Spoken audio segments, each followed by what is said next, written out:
What do you get when you combine the most well-known and popular parts of Pokemon, Zelda, Breath of the Wild, and Ark Survival into a single game? You get Palworld. I'll be honest, the fact that the developers of this game haven't been sued into oblivion is a surprise to me.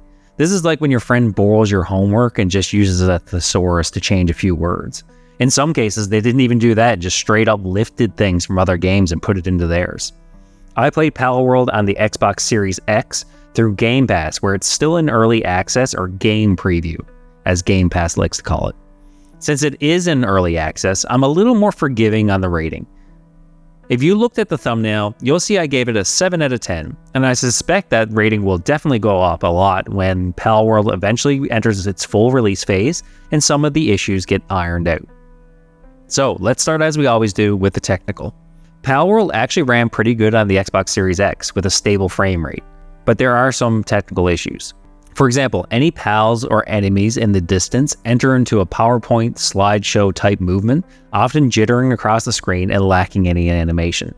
They will all freeze when you first load in, taking a few seconds to start working in your base. There are issues with pop-in and textures not loading correctly, glitches and bugs in the UI, the base building, the environment, and the combat. The tutorial isn't great. There are sounds and animations that are missing in both your character, the pals, and the human NPCs that you meet along your journey. I also had issues with loading into the game several times. While selecting the world I inhabited, the screen would fade to black and the load screen would appear before kicking me back into the main menu. Aside from those issues, Palworld is an online multiplayer game that can be played offline. Unfortunately, if you do play on the Xbox, you can't play with other people outside of that system. You also need to have friends or give people a world code to join your world and play together. This meant that I only played offline, so I can't really talk about the multiplayer aspects of Palworld. The last technical issue is around balancing. The game is clearly balanced for multiplayer, making the bosses really hard to defeat on your own. I had to turn the game down to the casual difficulty for a single player experience, and even then the game still felt rather hard and out of tune. The crafting and item creation timings need to be tweaked, with them sometimes taking a significant amount of time to build simple stuff, even with your pals helping you. Overall, all this stuff is par for the course with an early access game. Palworld isn't exactly a looker. Your character isn't ugly, but they look about the same as I would expect from a Pokemon game on the Nintendo Switch. The character creator is pretty bare bones and there isn't a lot of options. The world is large and colorful, but pretty empty when you compare it to something like Breath of the Wild. That being said, the pals themselves are very diverse, and I was surprised by how many they put into this game already. Each are unique, although to be honest, they do look like the developers took all the original Pokemon and put them into a blender in order to beat the copyright laws. Like, a lot of the pals kinda look like Pokemon you would recognize, but they're just different enough that a lawyer could plausibly deny it. Everything looks really cartoony, which is perfect for the setting, and it helps in allowing the game to run better by reducing the amount of details needed. I want to talk about the story of Palworld first before diving into the gameplay. Don't worry, this section will be really short. You wake up on an island nearly naked and without any tools or equipment. You meet one other person almost right away, and they say they are part of this expedition that were all eaten by pals, leaving them as the only survivor. You quickly set up with a base, a few pals, and primitive weapons and explore the island or the continent. I'm not really sure which it is. I think it's a continent. There are other people in this world, and the game's bosses occupy towers around this continent that you need to defeat because the journal in the top right corner of your screen tells you to.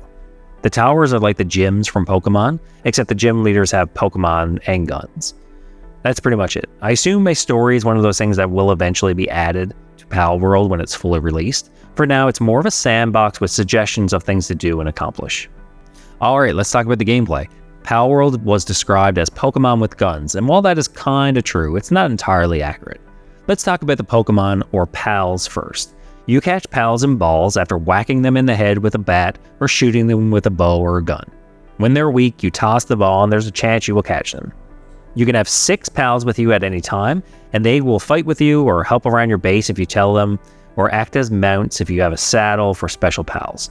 That's pretty much it for the PAL part of the game. They can go up to level 50, and each have different elemental effects and special abilities, and they have a different rating from how good they are in your base at different activities. For example, a fire type can work the forge and smelt ore into ingots, but some are more efficient at doing that than others. Like Pokemon, you get experience for catching pals, and each time you level up, you can increase your stats and the technology that you can unlock for your base. That's the first part of Palworld. Pokemon section with gun part that is so clearly inspired by Pokemon that it skirts a copyright lawsuit. It helps that it's so friggin' fun to play. It's the Pokemon game that I have been wanting for a while. The second part of Palworld is the exploration and traversal of this big world. They took this from Breath of the Wild. I'm confident in saying that since once you unlock a new area or travel point, the font of the words that appear on the screen and the sound that plays is ripped directly from Breath of the Wild. Like, they didn't even change the color of the font. You walk around this massive world that's still kind of empty, except for enemy encampments and pals, with weapons that have durability and a glider that, again, came straight from Breath of the Wild. There are cooking and ingredients, and guess how you go about cooking and what animation plays.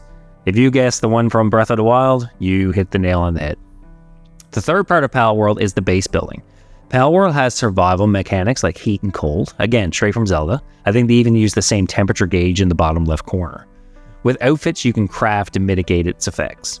You can build a house and put furniture in it, build workbenches for items, mine ores and stone to build things and farm, and etc.